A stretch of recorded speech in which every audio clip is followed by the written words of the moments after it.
Hello नमस्कार. महाराजा kitchen रेसिपीमध्ये आपलं स्वागत आहे. तर आज मी घेवड्याची भाजी बनवणार आहे. चला आता सुरुवात करूया. तर हा घेवडा आहे. तर ह्यातील मी थोडा साफ केलेला आहे. तर यामध्ये आपण घेवडा कसा साफ करायचा ते पाहूया. तर हा दोन्ही साईडने असं काय करायचं आहे, ह्याची देठ काढून घ्यायची आहेत. त्यानंतर तो मधून काय करायचा आहे, चेक करायचा आहे.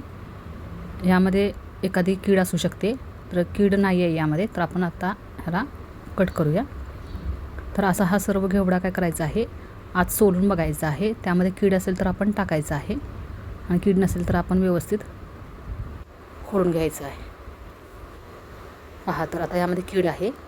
तर आता ह्यात जेवढं कीड आहे तेवढी काढून टाकायची आहे आणि हा घ्यायचा आहे. तर अशा आपण हे सर्व घेवडे काय करायचे आहेत, साफ करायचे आहेत. काही भागामध्ये याला उसावरच्या शेंगा असंही बोलले जाते.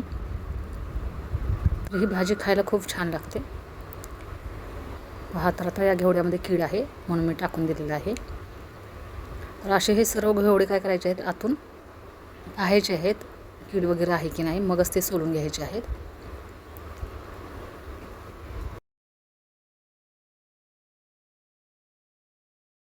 चला, तर आता आपला घेवडा पूर्ण साफ करून झालेला आहे. तर यानंतर याला काय करायचं आहे, फोडणी द्यायची आहे. चला पाहूया फोडणी कशी द्यायची ते.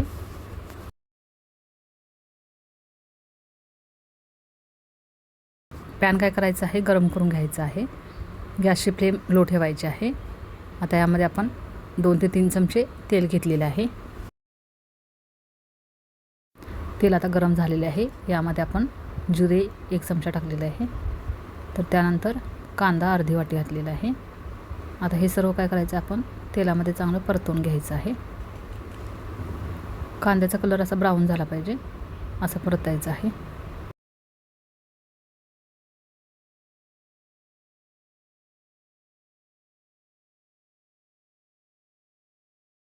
कांदा आता परतून झालेला आहे. आता यामध्ये आपण काय करायचं आहे, घेवड्याच्या शेंगा ज्या साफ केलेल्या आहेत ना, त्या घालायच्या आहेत. तर या देखील आपण तेलामध्ये चांगल्या भाजून घ्यायच्या आहेत. जेवढ्या भाज्या तुम्ही तेलामध्ये भाजून घ्याल तेवढ्या त्या टेस्टी लागतात. ह्या शेंगा आता मी तेलामध्ये चांगल्या भाजून घेतलेल्या आहेत. अशा करपूस अशा भाजून घ्यायच्या आहेत. या शेंगांना तुमच्या भागामध्ये कोणत्या नावाने बोलवलं जातं हे कमेंट करून नक्की सांगा.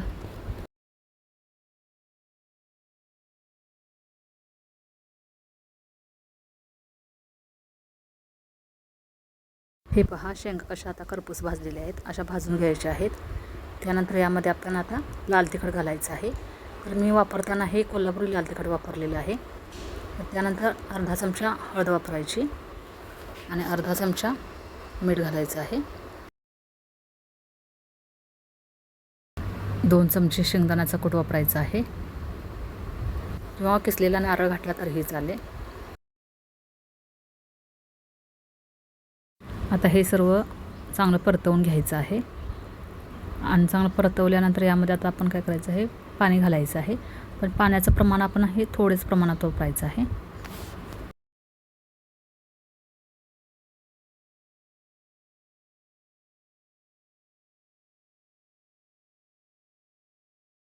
जेमतेम अर्धी वाटीच पाणी घ्यायचं आहे आणि त्यानंतर याच्यावरती झाकण ठेवायचं आहे आणि याच वाफेवरती आपण काय करायचं आहे, भाजीला शिजून घ्यायचं आहे.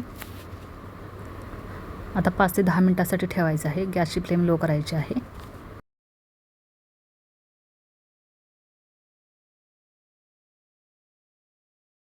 चला, आता 10 मिनटं आता झालेली आहेत. आता भाजीला आपण परतवून घेऊया.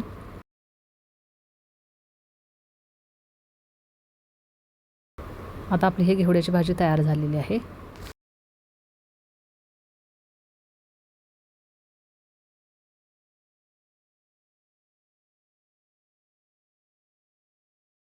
चला, तर आता सर्व करूया.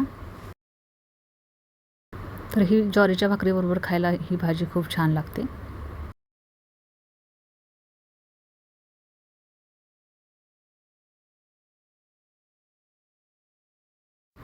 तर आजची रेसिपी तुम्हाला कशी वाटली हे कमेंट करून नक्की सांगा.